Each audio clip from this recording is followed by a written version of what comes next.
প্রিয় কুমিল্লাবাসী, আপনারা ইফতার করতে থাকেন গুমতির পাড়ে এসে, আর এরকম ময়লা করতে থাকেন, কোনো সমস্যা নেই।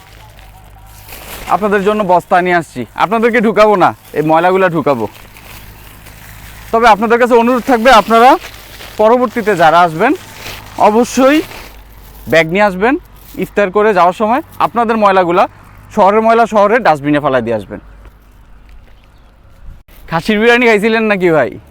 এই যে দেখেন হাড্ডি, খাসির বিরিয়ানি খাইছিলেন মনে হয় না? এই যে দেখেন কি পরিমাণ ময়লা করে রাখছে।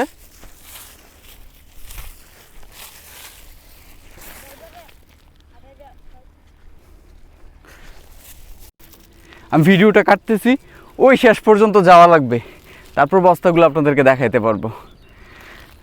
আপনারা অন্তত এই কাজটা আর করেন না। আপনাদের কাছে রিকোয়েস্ট, করজোড়ো রিকোয়েস্ট, আপনারা ইফতার করেন, এটা খুবই ভালো একটা অন্যরকম একটা ভাইব। ইদানিং একটা ট্রেন্ডিং চলতেছে গুমতির পাড়ে ইফতার করেন, সমস্যা নেই, ময়লা করেন না ভাই। আমি জানি যারা গুমতির পাড়ে ইফতার করতে আসেন, আপনার প্রত্যেকটা মানুষ প্রকৃতি প্রেমী, আপনাদের কাছে তো এই ধরনের কিছু আশা করা যায় না, তাই না? দেখেন 2 বস্তা হয়েছে, বস্তাগুলো প্রায় আমার সমান। কি পরিমাণ ময়লা করে গেছেন আপনারা। রোজার দিন রোজা রাখছি, বকবক করতেও ভালো লাগতেছে না, আর রোদের মধ্যে ময়লা ঠোকাইতে তো আরও খারাপ অবস্থা। ভাইরে ভাই, এই কাজগুলো আর করেন না। আপনারা গুমতির পরিবেশটা ঠিক রাখেন, গুমতির সৌন্দর্য ঠিক রাখেন। ইফতার করেন, ঘুরতে আসেন, এটা করেন সেটা করেন, কোনো সমস্যা নাই। আপনারা অন্তত আমাদের কুমিল্লার সম্মানটা রাখেন, গুমতির সম্মানটা রাখেন। আমরা কুমিল্লা থেকে শুরু করতে চাই যে সারা বাংলাদেশে কীভাবে নদী রক্ষা করতে হয়, কীভাবে নদীকে পরিবেশ দূষণ থেকে মুক্ত রাখা যায়, সেই ব্যবস্থা আমরা করব। আমরা কুমিল্লা থেকে এই আওয়াজটা দিতে চাই যে আমরা আমাদের গুমতি নদীকে ভালোবাসি, আপনারাও আপনাদের নদীকে ভালোবাসেন। নদীকে দূষণমুক্ত রাখেন, নদীকে পরিষ্কার পরিচ্ছন্ন রাখেন।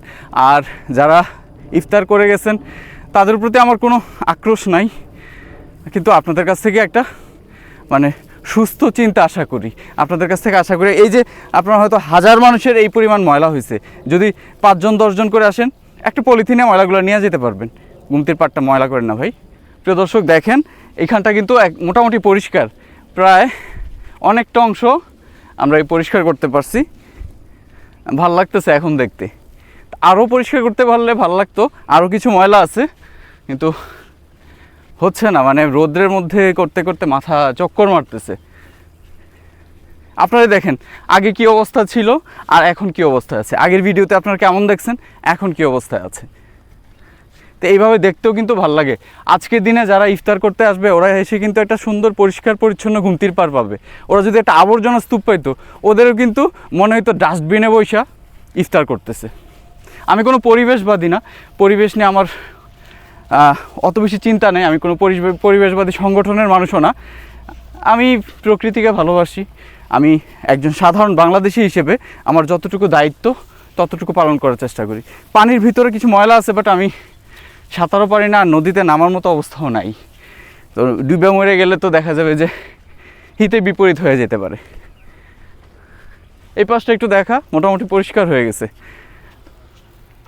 প্রিয় দর্শক, আজকে বিদায় নিচ্ছি, আবারও বস্তা নিয়ে হাজির হবো আপনাদের সামনে। আসসালামু আলাইকুম।